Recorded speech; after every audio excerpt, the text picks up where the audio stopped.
ధ్యానం చేయుటకు ధ్యాన ముద్ర అవలంబించాలి. ధ్యాన ముద్రకి ధ్యాన ముద్రలో ఉండటానికి ఒక స్టాండర్డ్ రూల్స్ ఉంటాయి. ఒక 5 రూల్స్. అవి ఎక్కడైనా, ఎప్పుడైనా మీరు అది ఫాలో అవ్వాల్సిందే. ఏంటది? శరీరంను స్థిరంగా ఉంచుకోవాలి. మనస్సుని శాంతముగా ఉంచుకోవాలి. నడుము నిటారుగా ఉండాలి. 2 చేతులు ఒడిలో ఉండాలి. కన్నులు మూసుకోవాలి. ఈ 5 చేస్తేనే మనము ధ్యాన ముద్రలో ఉన్నట్టు. ఇది చాలా ఇంపార్టెంట్. మనస్సుని శాంతంగా ఉంచుకోవాలి అనేది కొంచెం కష్టమే. మిగతా 4 చేయొచ్చు. దాన్ని మనము కరెక్ట్ ఇన్‌స్ట్రక్షన్స్ ఇస్తే అదే శాంతం పడిపోతుంది. నేను ఒక మంచి ధ్యానము చేద్దామని ప్రయత్నం చేస్తున్నాను. శాంతంగా ఉండాలి అని మనం గనక మనసుకి ఇన్‌స్ట్రక్షన్ ఇస్తే అది మన మాట వింటుంది. అది మనం చూసుకోవాలి. ఈ సాధన పూర్తయ్యే వరకు మనం కళ్ళు తెరవకూడదు. శరీరం కదల్చకూడదు. ఓకే. కళ్ళు తెరవకుండా ఉండటం అనేది ఇంపార్టెంట్. శరీరం అంటే ఒకవేళ తిమ్మిరెక్కినా లేకపోతే ఏదైనా ఇబ్బందైనా కదులుస్తాము. కానీ ప్రయత్నం చేయాలి.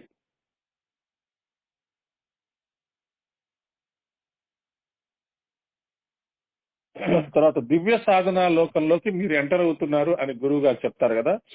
అక్కడ దానికి మీరు ఏం చేయాలి అంటే, మీరు ఇప్పుడు ఈ 9 ఎప్పుడు చేస్తున్నదే ఇక్కడ మళ్ళీ చెప్తున్నారు. ఈ 9-9:45 సాధనా సెషన్స్ జరిగినప్పుడు మీరు ఇంట్లో ఒక చోట జాగ్రత్తగా కూర్చుంటారు గదా! ఎవరు డిస్టర్బెన్సెస్ లేకుండా. అదే చెప్తున్నారిక్కడ. గంగ పవిత్రతకు హిమాలయాలు చల్లని శాంతినిచ్చే నీడకు ప్రసిద్ధము.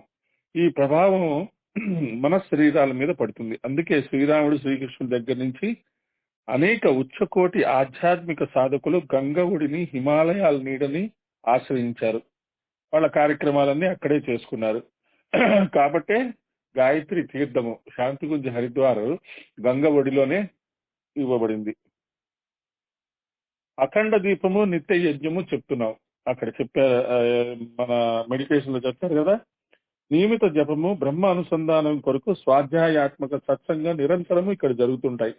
అంతేకాక అనేక అదృశ్య అవిజ్ఞాత శక్తులు కూడా ఈ క్షేత్రం మీద అమృతం నిండిన తమ పోషక తత్వాలను వర్షింపజేస్తుంటాయి. మరి అంతే కదా, ఎక్కడైతే యజ్ఞం జరుగుతుందో, ఎక్కడైతే మంత్రజపం జరుగుతుందో అక్కడికి ఋషులు వస్తుంటారు, దేవతలు ఉంటారు. అదే చెప్తున్నారు. ఇక్కడికి రాగలిగే సాధకులు ఖచ్చితంగా ఈ అవకాశం యొక్క లాభం పొందగలరు. రాలేని వారు ఈ దివ్య వాతావరణంలో తామున్నట్లు భావించి ఆ ప్రక్రియను పూర్తి చేసుకోవాలి. కాబట్టి మనము దివ్య వాతావరణంలో ఉన్నట్టుగా మనము ఆ ప్రక్రియ పూర్తి ఆ ప్రక్రియని కంప్లీట్ చేస్తున్నాం అన్నమాట. సాధకుడు ధ్యాన ముద్రలో కూర్చొని శాంతి గుంజులో ఉన్నట్టు భావన చేసుకోవాలి. అతనికి నలువైపులా హవనం యొక్క దివ్య సుగంధం వాతావరణం ఉన్నట్లు, ఋషుల పవిత్ర ఆత్మల ప్రభావంతో వాతావరణం దివ్య ప్రకాశంతో ఉన్నట్లు, గంగ యొక్క పవిత్రత, హిమాలయాల చల్లని శాంతియుతమైన నీడను అనుభవంలోకి తెచ్చుకోవాలి. అంటే మనం చెప్పేటప్పుడు హిమాలయాల నీడలో ఉన్నాము అనగానే మనం వెంటనే ఇమాజిన్ చేసుకోవాలి మెల్లగా మనం. సద్గురువుని ప్రేరణ అన్నప్పుడు కూడా సద్గురువుని గుర్తు చేసుకున్నప్పుడల్లా కూడా సద్గురు మనకేం చెప్పాడు అనేది బాగా గుర్తు తెచ్చుకోవాలి. భావ సమాధి అని చెప్తారు గురువు గారు ఆ మెడిటేషన్ లో. ఆ భావ సమాధి అన్నప్పుడు ఏం చేయాలి అంటే, వాసన, తృష్ణ, అహంత, ఉద్విగ్నతలు ఈ 4టిని జాగ్రత్తగా కంట్రోల్ చేసుకోవాలి. వాసన అంటే మన నీడ్స్ ఆఫ్ ది బాడీ. ఆ నీడ్స్ ఆఫ్ ది బాడీని ఆ అరగంట టైము, గంట టైము మనం జాగ్రత్తగా కంట్రోల్ చేసుకోవాలి. తృష్ణ, కోరిక వదిలేసేసి వదిలేసేసి ఆకలిగా ఉందనో లేదా షుగర్ తిందామనో లేదా స్వీట్ తిందామనో అనిపిస్తుంటుంది. అలాంటివేమి రాకుండా చూసుకోవాలి.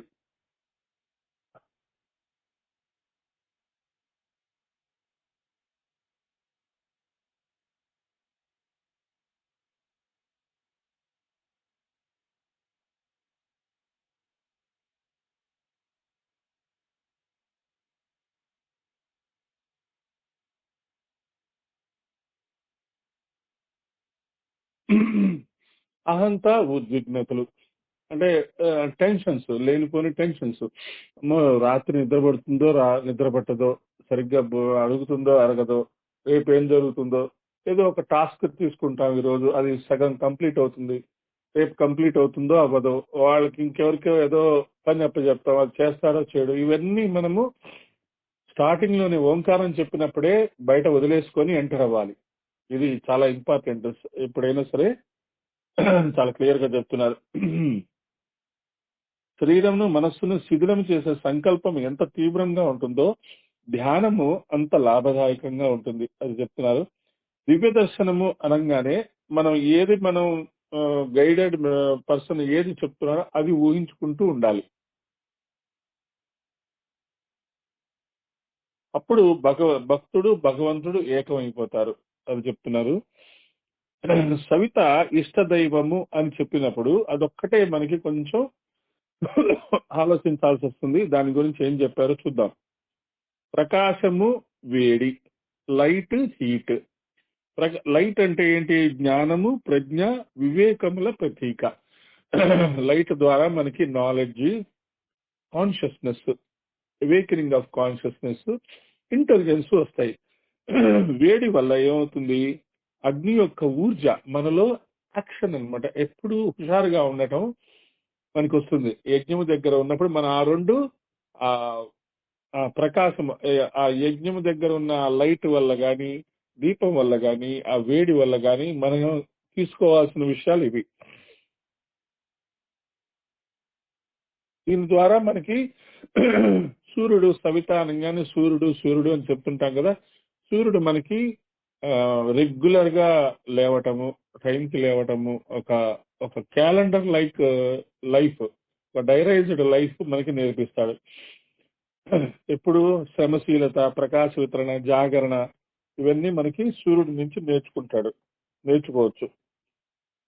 విశిష్ట ధ్యాన ప్రయోగము, ప్రాణ విద్యుత్తు, జీవన శక్తి, యోగాగ్ని, అంత ఊర్జ, బ్రహ్మ, ఇవన్నీ ఒకటే ఆల్మోస్ట్. మనం చెప్పుకుంటాం కదా, ఏదైతే మన శరీరంలో వాయు రూపంలో ఉందో అదే బయట సూర్యుడి రూపంలో ఉంది.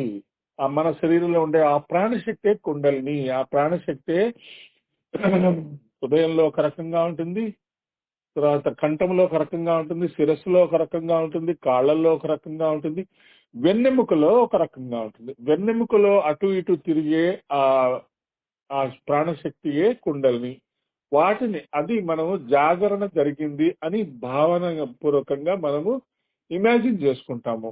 అది చాలా ఇంపార్టెంట్.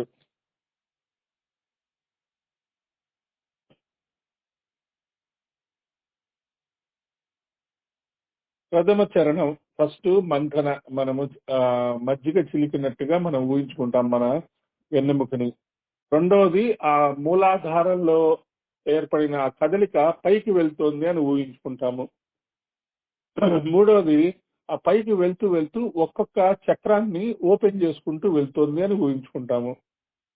నాలుగవది పై దాకా వెళ్ళిపోయిన తర్వాత అక్కడ సహస్రారము ఓపెన్ అయ్యి అక్కడి నుంచి ఉన్న శక్తులన్నిటినీ మనకి వస్తున్నాయి అనేది మనం. నాలుగవది విస్తరణ, మనము బాగా ఎక్స్పాండ్ అవుతున్నాము అనేది మనం ఊహించుకుంటాము. ఐదవది లాస్ట్ది ఏంటంటే సహస్రారం వద్దకు చేరిపోయి అక్కడున్న అంత ఊర్జ, abundant light energy, light love power ఎనర్జీని మనం తీసుకొని మళ్ళీ మన లైఫ్ లోకి తెచ్చుకొని నెక్స్ట్ డే నుంచి మన వర్క్ లోకి, మన లైఫ్ లోకి ఎలా అది ఇంప్లిమెంట్ చేస్తామో అది ఊహించుకుంటాము. ఇది ఇక్కడ మనకి చెప్పిన విషయం. చివరిలో ఓంకారం చెప్తాం. ఓంకారం చేయంగానే ఏమవుతుంది? అప్పటిదాకా మనం ఆలోచించుకున్నవి, ఊహించుకున్నవి, కళ్ళు మూసుకొని చూసినవి, అవన్నీ ఆ ఆలోచనలకి శక్తి వస్తుంది. అందుకనే ఎనర్జీ ఫాలోస్ థాట్ అంటారు. ఎనర్జీ ఫాలోస్ థాట్ అంటే ఒక ఆలోచన వెంబడి ఒక శక్తి ఉంటుంది. ఒక మంచి ఆలోచన మనకు వచ్చిందనుకోండి, దాన్ని ఇంప్లిమెంట్ చేయాలని ప్రయత్నం చేస్తాము. దానికి ఆలోచనకి ముందు ఒక అందుకే ఐడియా, ఐడియల్, ఐడల్ అంటారు. ఐడియా వస్తుంది, ఐడియల్. అది ఎలా ఎగ్జిక్యూట్ చేయాలి, ఆ టాస్క్ ని ఎలా కంప్లీట్ చేయాలి అని చెప్పి ఒక ప్లాన్ వేసుకుంటాం. ఐడల్ అది అది అయిపోతుంది. ఆ టాస్క్ అయిపోగానే ఇంకా ఐడలైజ్ అయిపోతుంది అన్నమాట. అలాగే మన ఆలోచనలు కూడా మంచి విషయాల వైపు ఆలోచించుకొని దాన్ని ఎలా మనం యాక్షన్ లో పెట్టాలి, యాక్షన్ లో పెట్టి దాన్ని ఎలా క్రిస్టలైజ్ చేసుకోవాలి, ఎలా మేనిఫెస్ట్ చేసుకోవాలి అనేది మనం ఓంకారంలో తెలుస్తుంది. ఓకే, ఇంకా సాధనలోకి వెళ్ళిపోదాము. కళ్ళు మూసేసుకోండి. ఇందాక చెప్పినట్టుగా ధ్యాన ముద్రలోకి వెళ్ళిపోండి. 2 చేతులు ఒడిలో మనస్సుని శాంతంగా ఉంచుకోవడానికి ప్రయత్నం చేయండి. నా వాయిస్ మాత్రమే వినండి. ఇంకే వాయిస్ వినకుండా చూసుకోండి. చుట్టుపక్కల ఏ డిస్టర్బెన్సెస్ లేకుండా చూసుకోండి. మీ ఫ్యామిలీ పీపుల్ కి ఒక 15-20 మినిట్స్ నేను ధ్యానంలో ఉంటాను, వీలైనంత మటుకు ఎక్కువ సౌండ్స్ చేయకుండా చూడండి అని చెప్పండి.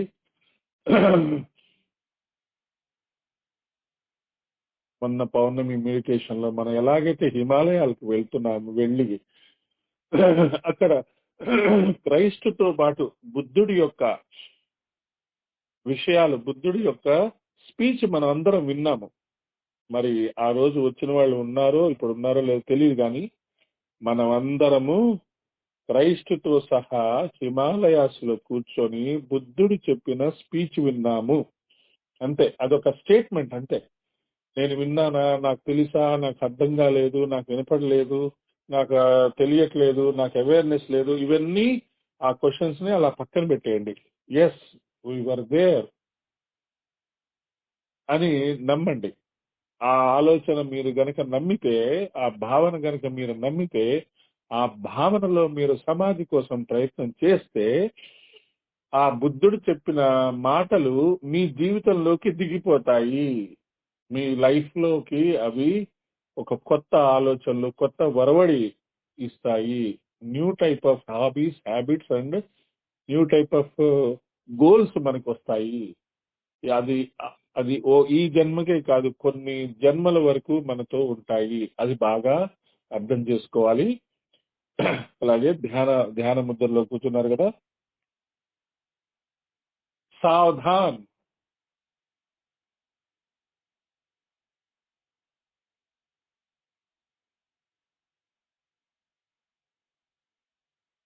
ఎడమ అరచేయి కింద, కుడి అరచేయి పైన ఉంచుకొని కళ్ళు మూసుకోండి. శరీరం స్థిరంగా ఉంచుకోండి. ధ్యాన ముద్రలోకి వెళ్ళిపోండి. మీ కళ్ళ ముందు ఒక దివ్యమైన సాధన లోకాన్ని ఇమాజిన్ చేసుకోండి. మీరు ఎక్కడ కూర్చున్నారో, ఎలా కూర్చున్నారో మర్చిపోండి. మీలోంచి ఒక శరీరం బయటికి వచ్చి గంగ యొక్క ఒడ్డు వరకు వెళ్ళిపోయింది. శాంతి కుంజు వెళ్ళిపోయింది. శాంతి కుంజు లోపలికి అడుగుపెట్టింది. అక్కడి నుంచి మీకు హిమాలయాల యొక్క బ్రీజ్ మీకు తగులుతుంది. ఆ ఛాయ మీకు తెలుస్తుంది. శాంతి గుంజులో అడుగు పెట్టగానే అది సప్త ఋషుల తపోస్థలము అని మీకు తెలుస్తుంది. బయట నుంచి లోపలికి అడుగు పెట్టగానే మన శరీరంలో మార్పులు వస్తాయి. ఇప్పుడు పూజా రూమ్ ఉంది మనకి. ఇంట్లో ఉన్నంతసేపు నార్మల్ కాదు, పూజ రూమ్ లో ఒక్కసారి అడుగు పెట్టగానే మన వెంటనే మన దృష్టి ఎక్కడికి వెళ్ళిపోతుంది, దేవుడి వైపే వెళ్ళిపోతుంది.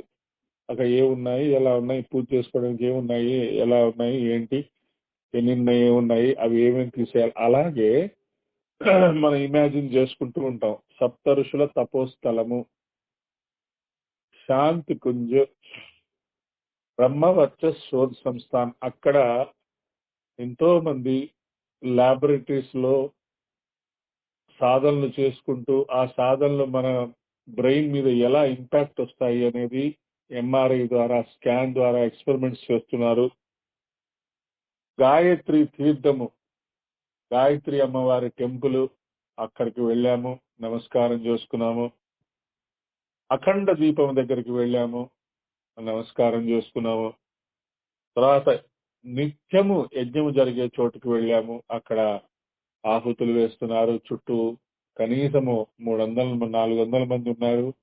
వాళ్ళందరూ చక్కగా వేద మంత్రాలు చదువుకుంటూ ఆహుతులు వేసుకుంటున్నారు, గాయత్రి మంత్రం చేసుకుంటున్నారు. ఇంకొక చోట నియమంగా రోజు జపం జరిగే ఒక ప్లేస్ ఉంది. అంతా ఆ ప్లేస్ అంతా ఒక బ్రహ్మ యొక్క సందోహము అనే ప్లేస్ లాగా అనిపిస్తుంది. దివ్యమైన వాతావరణము. ఆ ఆ వాతావరణంలో మీరు దాదా గురుదేవుల్ని ఒకసారి ఊహించుకోండి, పూజ్య గురుదేవుల్ని ఒకసారి ఊహించుకోండి, మాతాజీని ఒకసారి ఊహించుకోండి. వాళ్ళ సంరక్షణలో మనం ఉన్నాము.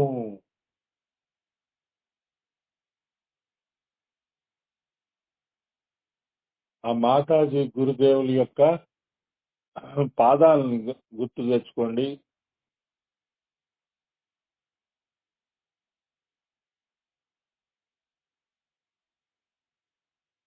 ఆ గురువు, ఆ మాతాజీ యొక్క పాదాలే మనకి నిజమైన ఇష్టమైన ప్లేస్. అదే గంగా యమునాల సంగమనం. ఆత్మచేతన బ్రహ్మచేతన యొక్క సమన్వయం. భక్తుడు భగవంతుడు. ఇక్కడ మీరు మిమ్మల్ని మీరు almost it is like self hypnotism. వాసనలు శాంతించాయి అనుకోండి, తృష్ణ శాంతించింది అనుకోండి, అహంత శాంతించింది, ఉద్విగ్నతలు శాంతించాయి. ఏ రకమైన ఆలోచనలు గాని టెన్షన్స్ గాని ఏమి లేవు అని అనుకోండి. కళ్ళు మూసుకొని ఉన్నారు.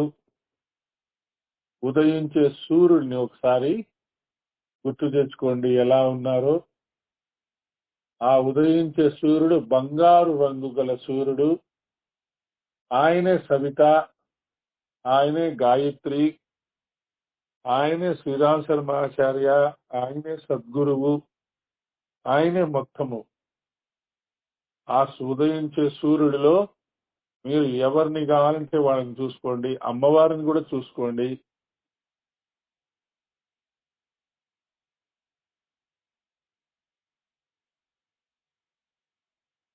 చెప్పింది చెప్పినట్టుగా రిపీట్ చేసుకోండి.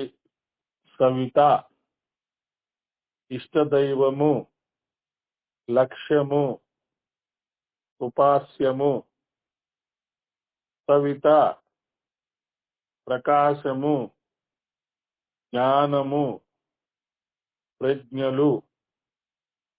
సవిత, అగ్ని, ఊర్జ, బ్రహ్మశక్తి.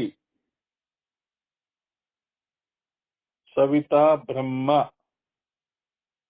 సవిత వర్చస్, సవిత బ్రహ్మ వర్చస్, సవిత ఉపాస్య, బ్రహ్మ వర్చస్ ఉపాస్య.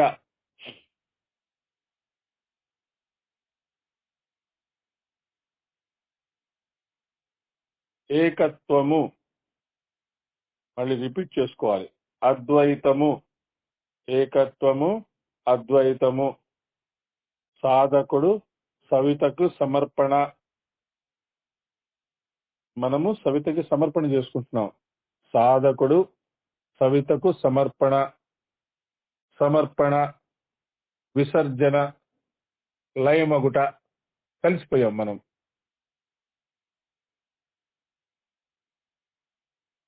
సాధకుడు సవిత ఒకటయ్యారు, భక్తుడు భగవంతుడు ఒకటయ్యారు. ఒక 2 minutes అలాగే ఉండిపోండి. మీరు ఏ సూర్యుడినైతే గోల్డెన్ కలర్ సూర్యుడిని మీరు ఊహించుకున్నారో, ఊహించుకుంటూ కొన్ని అద్భుతమైన మాటలు మాట్లాడుకున్నారు. ఏమిటి? ఊర్జ, అగ్ని, బ్రహ్మశక్తి అని రిపీట్ చేసుకున్నారు మంత్రాలు, ఆ మిస్టిక్ మంత్రమ్స్. అలా అలా అలా చేసుకొని మీరు ఆ సూర్యుడిలో కలిసిపోయారు.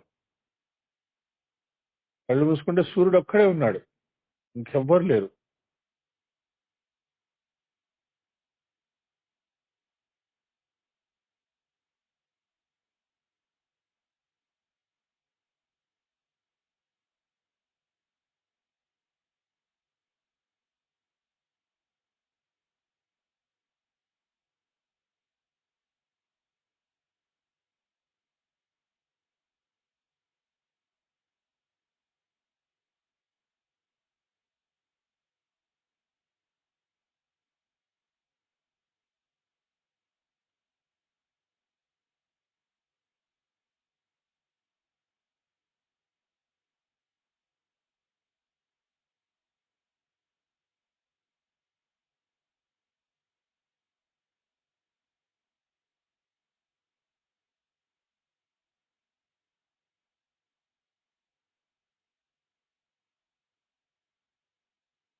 సవితాశక్తి కుండలిని క్షేత్రములో మూలాధారంలో ప్రవేశము. కుండలిని జాగరణ జరిగింది. ప్రాణ విద్యుత్తు యాక్టివేట్ అయ్యింది. అదే మన జీవనీ శక్తి, అదే మనలో ఉన్న యోగాగ్ని, అదే మనలో ఉన్న అంతః ఊర్జ, అదే మనలో ఉన్న బ్రహ్మజ్యోతి. మూలాధారం చక్రంలో ఒక చేతనతో, ఒక లైట్, ఒక దీపం వెలిగింది అని ఊహించుకోండి. ఇంత ముందు కూడా మనం చేశాము అంతర్యాగంలో. 6 చక్రాల్లో దీపాలు వెలిగించుకున్నాం. ఎవరికి గుర్తుందో లేదో తెలియదు, నాకు మాత్రం అన్ని గుర్తున్నాయి. అందుకనే ఏం చేస్తున్నాం ఈసారి, ఒక సాధన పట్టుకొని 4 సండేస్, 4 మండేస్, 4 ట్యూస్డేస్ చేసుకుని ఒకే సాధన. మీకు బోరు కొట్టినా నాకైతే బోరు కొట్టదు.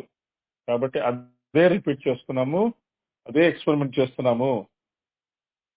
మూలాధార చక్రములో కుండలిని జాగరణ. ఇమాజిన్ ఇమాజిన్ ఇమాజిన్ దీపం వెలిగించామని ఇమాజిన్ చేసుకోండి. అక్కడ నుంచి అది ఆ మూలాధార చక్రము మన వెన్నెముకతో లింకప్ అయి ఉంటుంది. ఆ ఊర్జా శక్తి అక్కడి నుంచి బయలుదేరిన ఆ శక్తి మన వెన్నెముక మీదుగా పైకి వెళ్తోంది. ఆ వెన్నెముకని చిలుకుతోంది. లిటరల్లీ ఆ శక్తి మన వెన్నెముకని చిలుకుతోంది. మజ్జిగ చిలికినట్టుగా, పెరుగు ఎలాగైతే చిలుకుతామో అలా చిలుకుతున్నట్టుగా ఊహించుకోండి. మెల్లగా ఆ మూలాధార చక్రములో వచ్చిన వెలిగించిన ఆ దీపములో నుంచి వచ్చిన ఆ ఎనర్జీ, ఆ శక్తి మూలాధార చక్రంలో ఉన్న ఆ పువ్వుని, ఆ లోటస్ ని వికసింపజేసింది. స్వాదిష్టానంలో ఉన్న లోటస్ వికసింపజేసింది. మణిపూరక చక్రంలో ఉన్న లోటస్ ని వికసింపజేసింది. అనాహతంలో ఉన్న లోటస్ ని వికసింపజేసింది. విశుద్ధిలో ఉన్న లోటస్ ని వికసింపజేసింది. ఆజ్ఞా చక్రంలో ఉన్న లోటస్ ని వికసింపజేసింది. ఆ పైకి ఆజ్ఞా చక్రం నుంచి మూలాధారం వరకు అది ఆ లైట్ కిందకి పైకి మూవ్ అవుతోంది అని ఊహించుకుంటూ ఉండండి.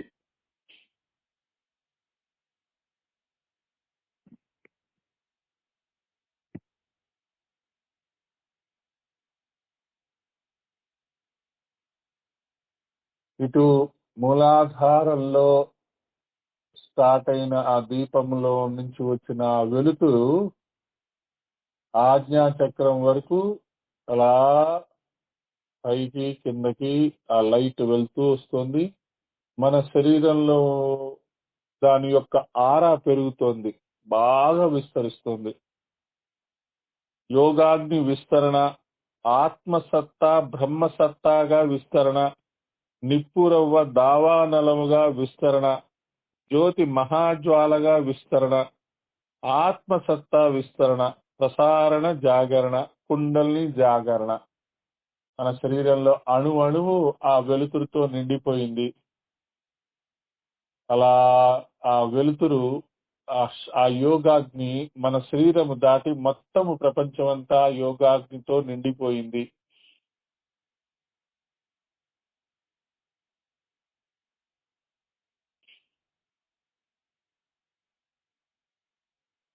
ఆత్మజ్యోతి బ్రహ్మజ్యోతిగా పరివర్తన జరిగింది. మొత్తం ప్రపంచం అంతా ఆత్మజ్యోతి నిండిపోయిందంటే ఇంకా బ్రహ్మజ్యోతే ఉన్నట్టు లెక్క. ఇంకా మనం లేము అక్కడ. మహానతగా పరివర్తన, మనలో ఉండే క్షుద్రతంతా మహానత, కామన భావనగా పరివర్తన, వియోగము సంయోగముగా సంవర్ధన, నరుడు నారాయణుడిగా పరివర్తన. మనమందరము నారాయణ దేవులుగా, నారాయణిగా మారిపోయాము. పరివర్తన, సంవర్ధన, జాగరణ, కుండలిని జాగరణ. కుండలిని మహాశక్తి సమగ్ర సంస్థానము మీద ఆధిపత్యమును సంపాదించుకొనుట, బంధన ముక్తి, ఈశ్వర దర్శనము. కుండలిని జాగరణ అతి గొప్ప జాగరణ. ఒక్కసారి మీకు ఇష్టదైవాన్ని తలుచుకోండి. మీకు దర్శనం ఇచ్చారు. కుండలిని జాగరణ జరిగింది. మీ తల మీద ఆ స్పర్శ మీకు అర్థమవుతోంది. మీ గురువు యొక్క, మీ ఇష్టదైవం యొక్క. మీరు లేరు కానీ మీకు ఆ స్పర్శ తెలుస్తుంది.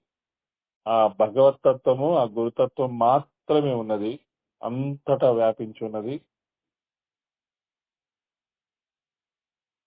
అలాగే ఉండండి. చివరి మంత్రాలు చదువుతాను. తర్వాత సైలెన్స్ లోకి వెళ్ళిపోతాము. మళ్ళీ నేను శుభకామన అనే వరకు మౌనంగా ఉండండి. ఓం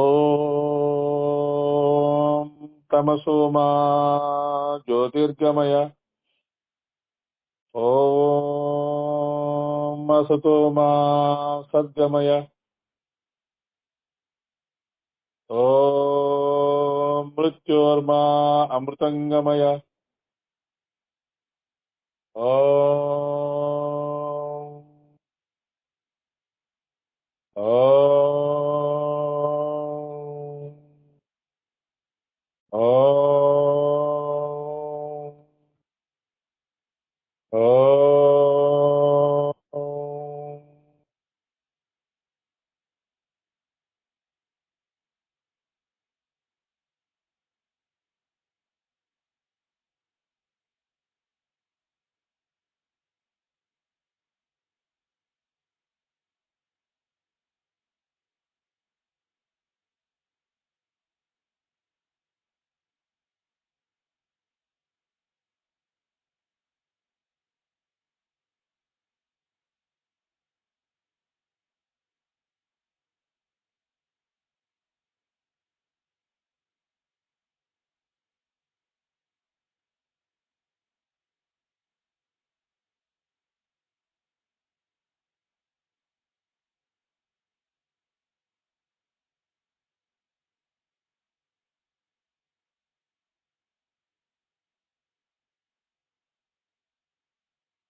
జై గురుదేవ్.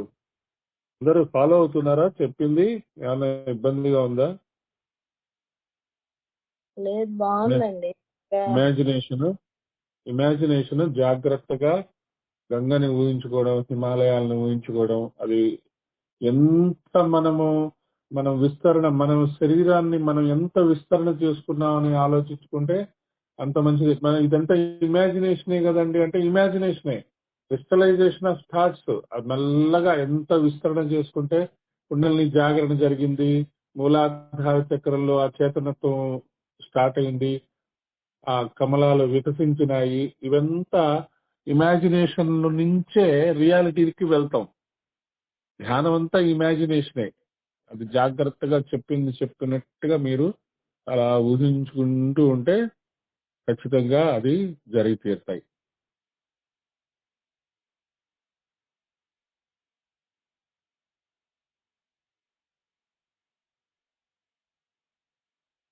సో అందరు బాగానే ఫాలో అవుతున్నారు కదా? ఓకే. జై గురుదేవ్. లేదు.